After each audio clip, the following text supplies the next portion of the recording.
Shedeur Sanders just did something most rookies wouldn't dare. He didn't throw a touchdown pass. He didn't break a record on the field. At least not yet. But in a single press conference, he exposed an entire organization's dysfunction. And what he said might be the reason the Browns' head coach could lose his job before the season even ends. This isn't just another story about a rookie QB making noise. This is a story about trust, power, and a young quarterback quietly holding an entire franchise accountable without ever raising his voice. When Shedeur spoke about his situation, one word kept coming up over and over: trust. He said, "I'm thankful, but I'm not content with my situation." That might sound like a simple comment, but for insiders following the Browns, it was seismic.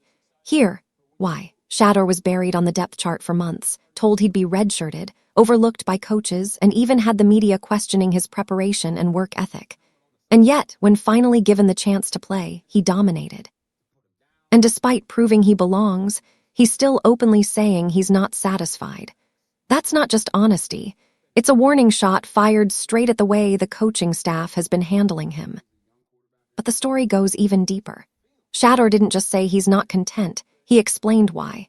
He talked about finally building trust with his receivers, creating a foundation with his offensive line, and feeling confident enough to take the leap of faith the game demands. Yet, he never mentioned the coaches. That omission speaks volumes.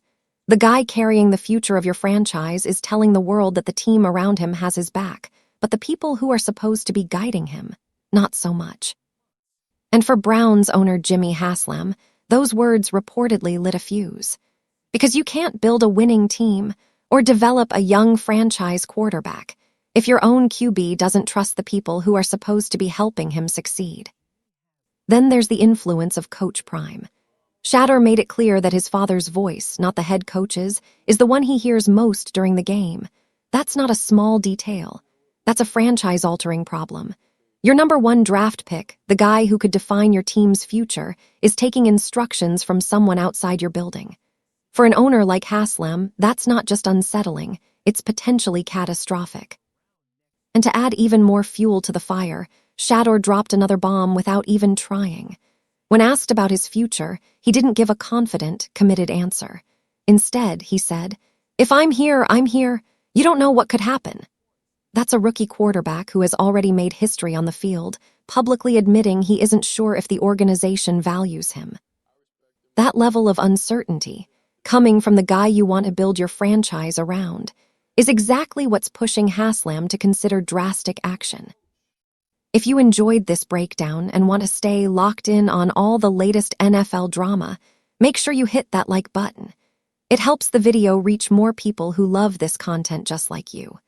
And if you're new here, subscribe to the channel and turn on notifications so you never miss another update, reaction, or storyline as it unfolds in real time. I also want to hear from you in the comments. What do you think about Shedeur Sanders' performance and the Browns' collapse? Drop your thoughts below and let's talk about it. And don't forget to share this video with friends who follow the NFL. Your support truly keeps the channel moving forward. This isn't just a press conference. It's a wake-up call, and it's only the beginning. Because what Shedeur Sanders just revealed quietly, without ever outright saying it, could reshape the Browns, and the future of Kevin Stefanski's career hangs in the balance. Before Shedeur Sanders ever threw a pass for the Browns, the controversy around him had already begun. The story starts with the draft, and it's a story filled with speculation, bold moves, and what some insiders are calling owner appeasement. The Browns had a decision to make. They could pick Shedeur Sanders in the 4th or 5th round, but instead, they pulled the trigger earlier than many expected, taking him in the 3rd round. On the surface, it seemed like a routine draft decision. But dig a little deeper, and the timing of the pick raises eyebrows. Analysts and fans immediately questioned the logic. Why draft Dillon Gabriel ahead of Shedeur? They asked. Gabriel was seen as a competent choice, but most agreed that Shedeur had the higher ceiling, the rarer talent, the potential to transform the franchise. And that's when a theory began to circulate among insiders. The Browns didn't just draft Shedeur early, they overdrafted him. But not because they were convinced he was the better option. According to sources, the pick was strategic, almost defensive. The idea is this. Owner Jimmy Haslam, known for being highly involved, was growing restless. Shedeur Sanders, with his famous last name and undeniable talent, was starting to generate buzz outside Cleveland. The team knew if they didn't act quickly, they'd have to scramble later and risk missing out on him entirely. By taking him earlier than planned, they could quiet the pressure from the owner and manage expectations. Essentially, the team pulled the trigger to shut him up, as one analyst put it. And yet, even that move didn't fully appease anyone. Why? Because Shedeur kept falling on the draft boards despite the hype. By the 5th round, it was clear. The Browns couldn't wait any longer. The decision to pick him wasn't just a statement, it was a necessity. They had to secure the talent or risk losing a potential franchise quarterback to another team. But the drama didn't stop with the pick itself. The way the draft played out set the tone for the entire season. From the very first moment, Shedeur's presence in the organization carried tension. Sources who have been close to the Browns' front office reveal that Haslam's attention during the draft was intense. He was reportedly hovering over Kevin Stefanski and the coaching staff, making sure every move was calculated. The owner's presence wasn't just ceremonial, it was a reminder that this was a high-stakes gamble. And insiders say that those dynamics, combined with the media scrutiny, immediately created a pressure cooker environment for the young quarterback. What does all this mean for Shedeur? It means that from day one, he wasn't just a player, he was a statement. His selection in the draft, earlier than many expected, sent signals about ownership priorities, coaching strategies, and the high-stakes world of NFL decision-making. And as the season unfolded, it became clear that the initial controversy, the overdraft theory, was only the beginning of a much larger story. Because once Shedeur finally stepped onto the field, the tension between his undeniable talent and the organization's handling of him would explode in ways no one could ignore. When Shedeur Sanders finally stepped to the podium, most people expected the usual rookie answers, polite, cautious, maybe even a little scripted. What they got instead was a subtle but explosive revelation about the inner workings of the Browns. From the very first question, it was clear that Shedeur wasn't just answering, they were listening. Every word, every pause, every emphasis carried meaning beyond the surface. And one word in particular kept echoing: trust. He said, "I'm thankful for it, but I'm not content with my situation." That sentence alone sent ripples through the organization. On the surface, it's a normal statement of ambition. But when you consider the context, Shedeur had been buried on the depth chart, told he'd be redshirted, and largely ignored by the coaching staff. It's nothing short of a declaration. Here's a rookie, finally given the opportunity to play, making it clear that his loyalty and effort aren't unconditional. He's sending a message, not just to fans, but to the very people in charge of his development. And then there's the way he talked about trust. He praised his receivers, his offensive line, and his teammates, emphasizing how their support allowed him to take a leap of faith on the field. But conspicuously absent? The coaches. He never mentioned Stefanski, never acknowledged the system or the play calling. That omission is deliberate, a quiet but powerful critique. For anyone paying attention, it's a signal that while he trusts the players around him, he doesn't fully trust the leadership guiding the team. Shedeur went further, giving examples of how trust impacted his performance. He explained that when he knows his teammates are in the right positions, looking him in the eye and ready to back him up, that's when he performs at his best. "When I trust, you get the best out of me," he said, and it wasn't just about football mechanics. It was a message about accountability and respect. The coaching staff, many insiders say, had failed to create that trust from the beginning, and Shedeur's words made it obvious to everyone listening that the gap had consequences. Then came another layer: faith. Shedeur credited God for giving him the confidence to trust his teammates and make plays, not the system or the coaching staff. That may seem like a small detail, but for Jimmy Haslam and the Browns' front office, it's huge. It highlights a disconnect between the quarterback and the people who are supposed to be coaching him. When your franchise quarterback openly says he owes his success to everyone but the staff, alarm bells go off. And he didn't stop there. When asked about his decision-making, Shedeur subtly criticized how the offense had been handled. He admitted to mistakes, but framed them as learning experiences, all while pointing out that sometimes the system stifled his natural instincts. He's essentially telling the organization, "I have the talent to change games, but I need an environment that supports it, not restricts it. By the end of the press conference, the implications were clear. Shedeur had delivered one of the most revealing rookie statements in recent memory, not through anger or accusations, but through careful, deliberate words. And for Brown's insiders and ownership, it was a stark reminder.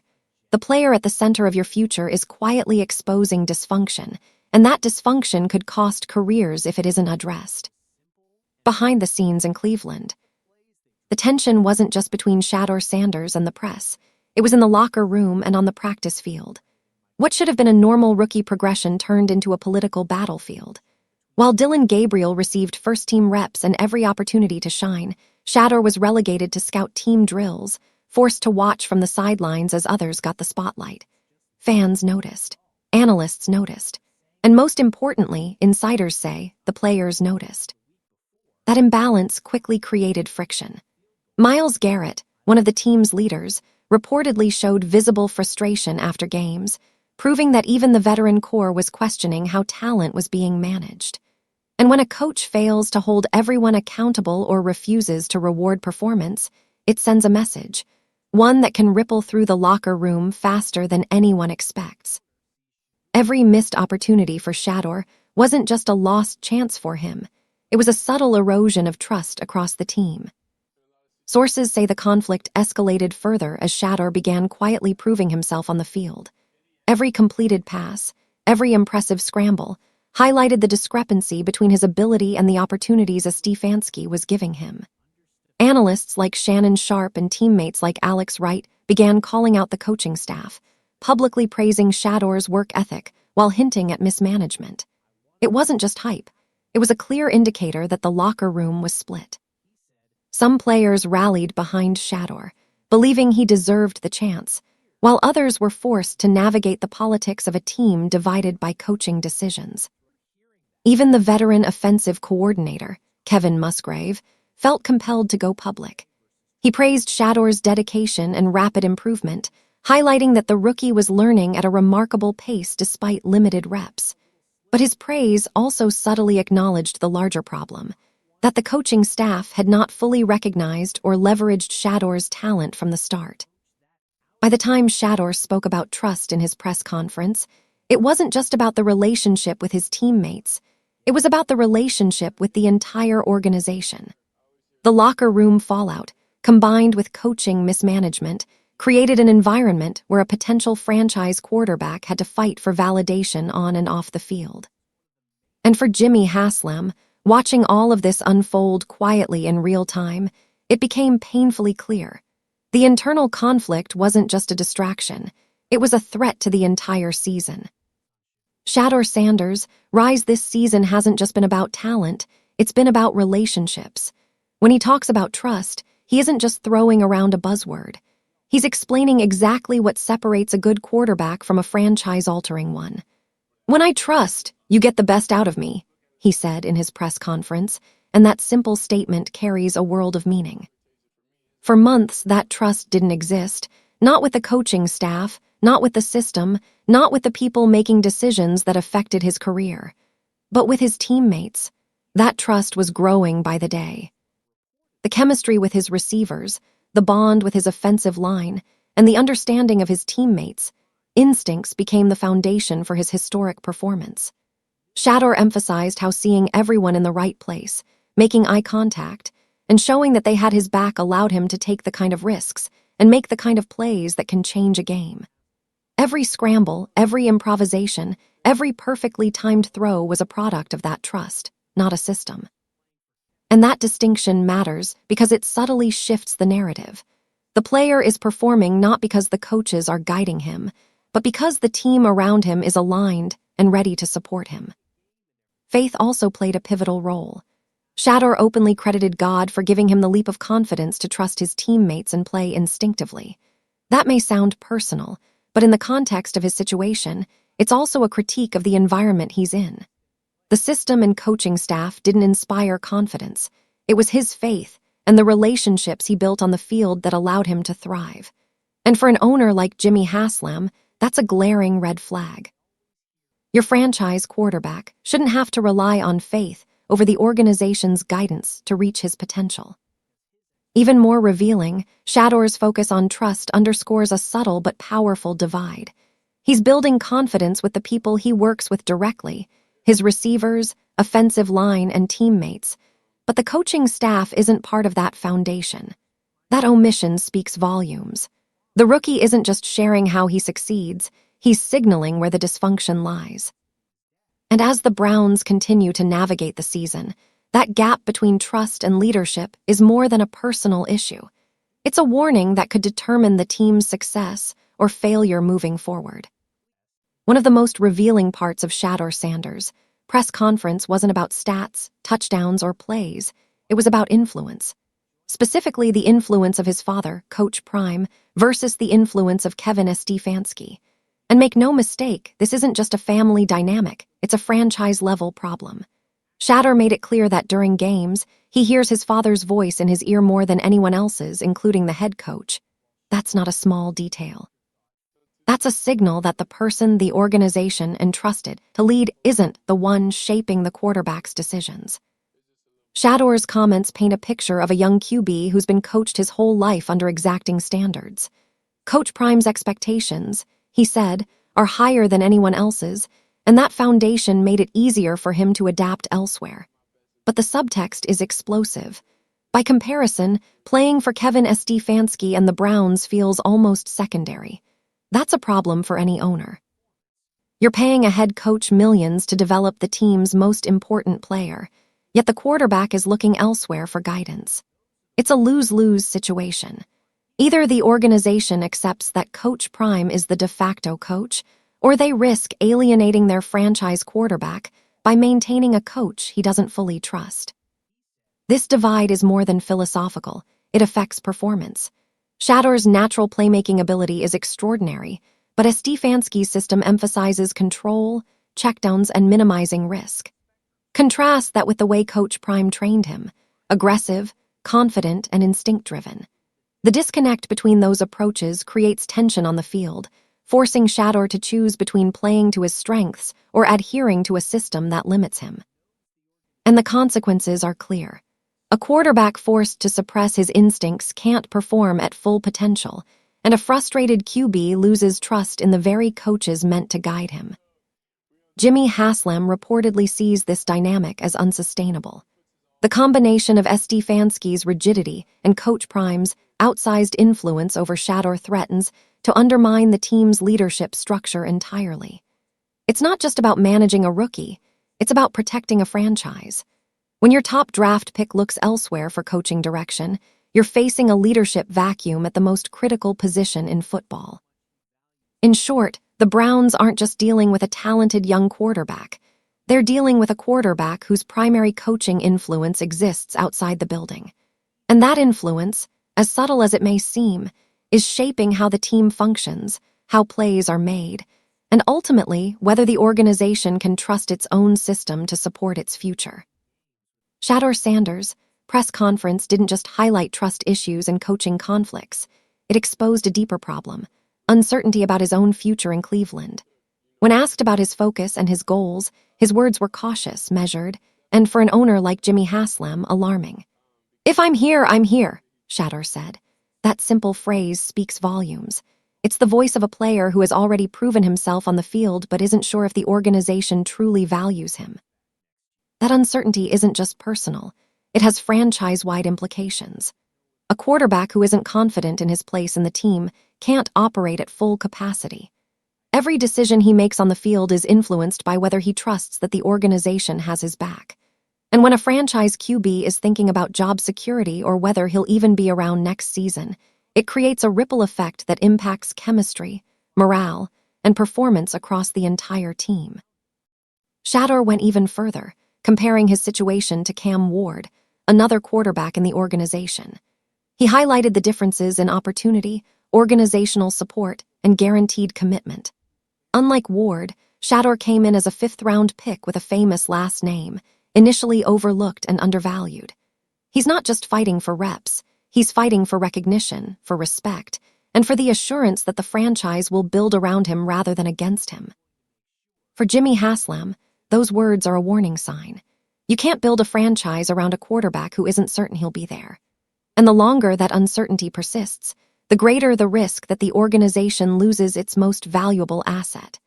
Sources indicate that Haslam is increasingly aware that the combination of coaching mismanagement and Shedeur's hesitancy could threaten the team's playoff hopes and possibly the long-term stability of the franchise. The stakes couldn't be higher. Shedeur Sanders isn't just a rookie with talent. He's a potential generational quarterback whose performance this season has already rewritten the record books. But if the organization fails to address the uncertainty, misaligns its leadership, or allows the coaching staff to undermine his confidence, that talent could be wasted. In the high-stakes world of the NFL, you can replace a coach far more easily than you can replace a franchise quarterback. And that's why Haslam reportedly has his eyes wide open. The decisions made now will define not just this season, but the future of the Browns for years to come. Shedeur Sanders didn't just prove he belonged on the field, he made history. In a single game, he became the first Browns quarterback since 1950 to throw for over 300 yards, toss 3 passing touchdowns, and add a rushing touchdown. That's an elite performance, the kind that instantly puts a rookie in the same conversation as Joe Burrow, Andrew Luck, C.J. Stroud, and Matthew Stafford. It's the kind of game that can change the trajectory of a franchise. And yet, despite this historic output, the bigger story isn't just what he did, it's what could have been. Because here's the reality. Shedeur didn't get the opportunities he deserved early in the season. Kevin Stefanski, sources say, buried him at 4th string, limited his reps in practice, and even pulled him from crucial plays after impressive performances. Meanwhile, other quarterbacks received every opportunity to shine, regardless of production. That kind of mismanagement doesn't just hurt a player, it costs the team wins. Every game Shedeur didn't start, every first-team snap he didn't take, represented points left on the field, momentum squandered, and a chance at a better record lost. And the frustration isn't just hypothetical. Analysts and insiders have been vocal about the missed opportunities. They point out that if Shedeur had been given the keys from day one, the Browns might be looking at a playoff run rather than scrambling to salvage the season. Every historic stat he puts up now highlights the contrast, what the team could have achieved versus the reality created by coaching decisions. The implications extend beyond wins and losses. For Jimmy Haslam, watching Shedeur perform at this level while knowing the opportunities were withheld is a harsh reality check. It raises questions about leadership, judgment, and accountability. When your rookie quarterback is capable of historic feats, but is being held back by the very system meant to support him, the stakes are enormous. You can replace a coach, but you can't replace a franchise quarterback with that kind of rare talent. In short, Shedeur Sanders' performance isn't just a personal milestone, it's a glaring reminder of what was mishandled. Every touchdown, every yard, every highlight reel moment serves as proof that the Browns' coaching staff may have cost the team more than just a few wins. They may have jeopardized the full potential of their franchise. And that's why the pressure on Kevin Stefanski has never been higher. Shedeur Sanders didn't need to raise his voice or make bold accusations to shake the Browns' organization. He did it with subtlety. Every carefully chosen word in his press conference carried weight, signaling frustration with the coaching staff and hinting at the dysfunction behind the scenes. When he talked about trust, about being thankful but not content, and about crediting God and his teammates rather than the system or the coaches, he was sending a quiet but unmistakable message. The environment hasn't supported him. Sources say Jimmy Haslam heard every word. For an owner, that kind of feedback is both rare and urgent. You rarely get a franchise quarterback, especially a rookie, who indirectly exposes internal issues while still performing at an elite level on the field.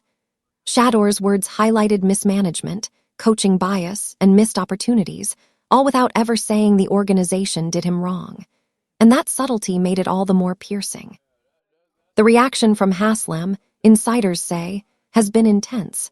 Reports indicate he's in conversations with league contacts, evaluating how other teams handle situations where a head coach fails to maximize a quarterback's potential. The consensus he's hearing: when a coach's decisions threaten a franchise quarterback, a change is often the only solution. Shedeur's press conference didn't just raise questions about trust and chemistry.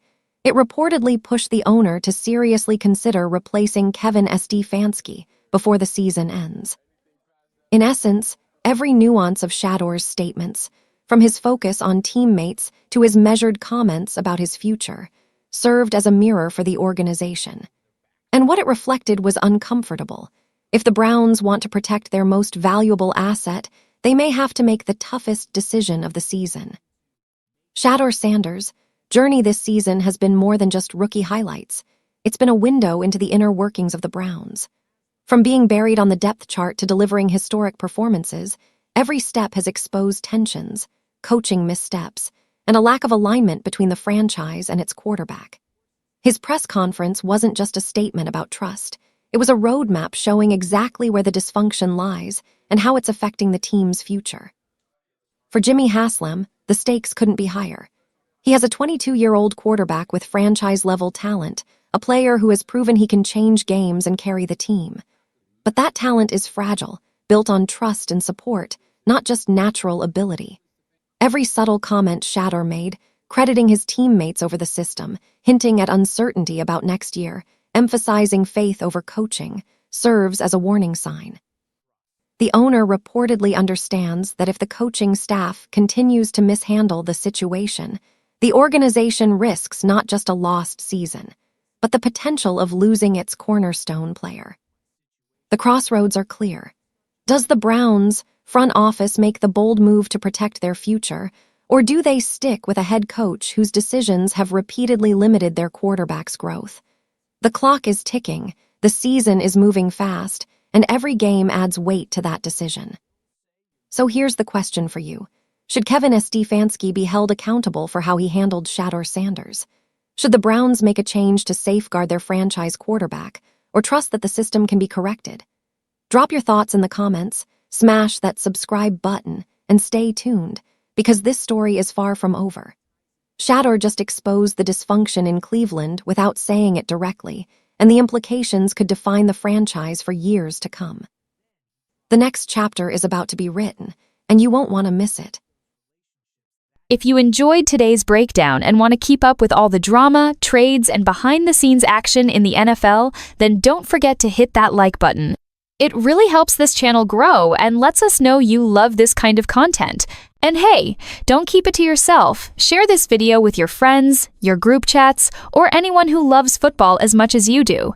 The more the conversation spreads, the better it gets. Most importantly, if you haven't already, make sure you subscribe to the channel and tap the notification bell. That way, you'll never miss when we drop fresh stories, wild rumors, or breaking updates that the mainstream media won't talk about.